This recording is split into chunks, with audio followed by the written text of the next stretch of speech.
yan, ate. Clear pa, isa lang po doon. Mahigit sa 300 cosplayers sa Bicol ang nagtipon-tipon sa ginanap na Renaissance Fair sa Embarcadero de Legazpi nitong Sabado, Agosto 2. Naging makulay ang aktibidad dahil sa makukulay na costumes ng mga dumalo. May mala anime, mala Thor ng Marvel, vampira, mage at fairy na nagpapatunay naman ang kanilang pagiging malikain.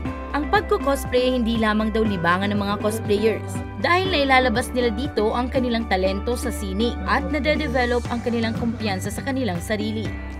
The more you attend these types of events, parang you're going to feel at home. Tapos syempre, lahat naman tayo may mga rason for going to cosplay events. Yung mga iba, hobby talaga, they want to portray the character. Yung mga iba gusto makarelieve ng stress, gusto makaano. And yung mga iba naman, siguro yun nga, camaraderie, in the spirit of camaraderie lang po na attending these events. Siyempre, hindi naman lahat ng mga nandito sa event kilala nyo po. Siyempre po yung fulfillment, tapos yung the achievement po na makasalamuha po yung mga tao dito, yung mga passionate people like me. And of course, as someone who's creative, nagka-craft din po ng sariling props.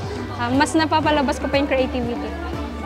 It's really fun. It's cool to come out and see everybody in their costumes and all of the items that people are selling and stuff like that. So it's a lot of fun.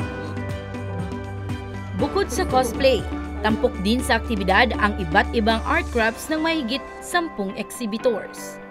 Rinig namin itong event, super excited kami. So yung products namin, meron po kaming copper wire, accessories, mga jewelries, keychains na parang weapons, tapos meron pong potions, which is yung mga accessories na po yun, inspired po siya sa game or yung anong tawag nun, yung mga mythological na mga kwento-kwento sa Western na culture. Yun po yung fini-feature talaga ng booth po namin. So, ang mga binibenta ko po are crochet products po.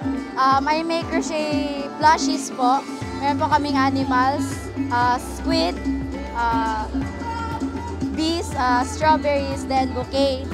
Meron din po kami, nagtitrade din po kami ng cards, Pokemon. Meron po kami Pokemon cards, both English, Korean, Japanese.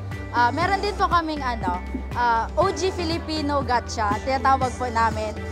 It will bring you back memories ng mga kabataan kayo, which is, ang tawag natin, bunot-bunot. Nasa likod ng aktibidad ang Revamp Production na nagdiriwang ng kanilang ika-3 anibersaryo. Bukod sa cosplay, art crafts display, nagkaroon din ng Beyblade Tournament, tarot card reading, mini-games at musical performance. Po kasi yung very first Ren Fair dito sa Albay, since marami po kasi nagre-request ng mga cosplayers na magkaroon din daw kami ng sariling Ren Fair. So ayun po, pinagbiyan po namin sila na. Layunin ng aktibidad na maibida ang talento ng mga Bicolano artist na may malaking hilig sa sining.